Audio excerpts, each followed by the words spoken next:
Hey guys, it's been a challenging week to say the least, and I actually just had a big cry in the car, and I would rather not cry on camera, but I also want to keep it real and acknowledge when sometimes things are freaking hard. I had 90 minutes of a screaming toddler and was supposed to have a call with a journalist, but I couldn't get Sahara out of the house, and eventually I got her out of the house, but I had to cancel the call because today I have 4 volunteers coming, or I think 3 now, 1 has cancelled. A bunch of new people that I've never met before, so there's always a little bit of an anxiety around, that, because we've got to lead and manage and keep everyone safe.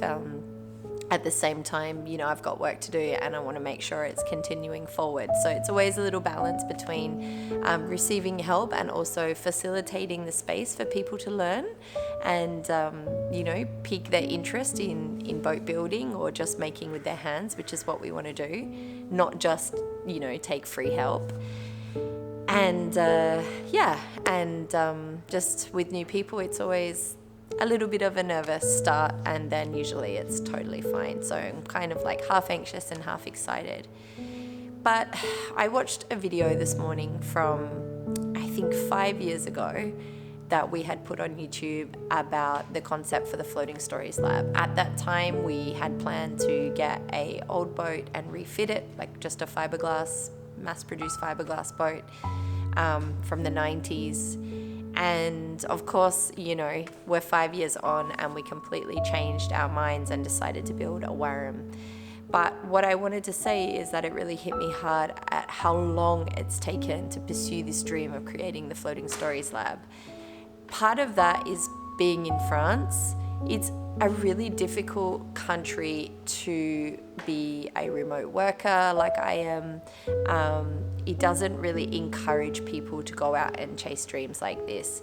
We don't get any support from any grants or anything like that in France because they can't understand that we would be building a boat outside of a professional boat building company. The idea of an amateur boat, and there are plenty of warrums here, but yeah, the idea of an association building an amateur boat just doesn't sink in with government officials or regional board members that allocate grants that this is a positive thing.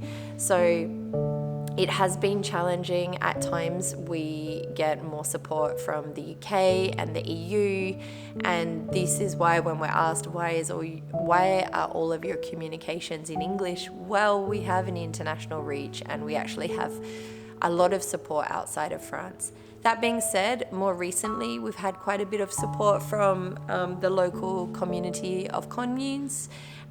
We've been hired to have our booth at an upcoming local ocean festival adjacent the Warrum Hui. So yeah, there's some positive trends. We have obviously got great support here at Cap Solidarity where we're building the boat. But yeah, it's been challenging. I don't think I've ever experienced finding it so tough to generate income as a freelancer too. And I've lived all over the world. So it can build up as a frustration at times because you're far away from family and friends and comfort zones, and you're really doing like a juggle that can be extremely stressful when a toddler is playing up at 8 a.m. and refusing to put on pants to go to creche.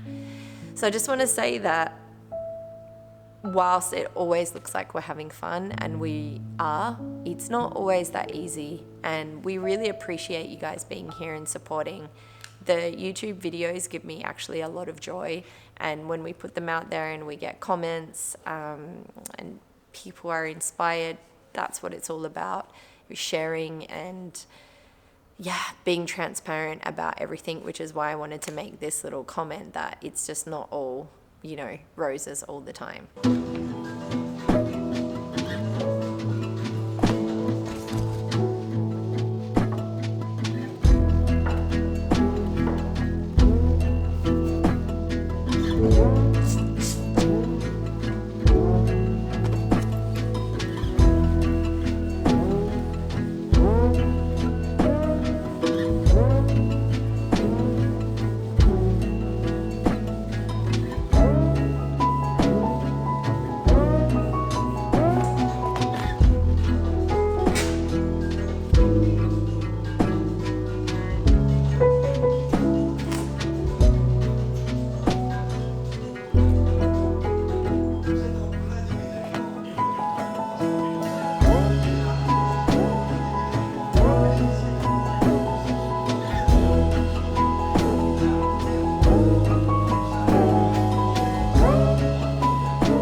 Mary.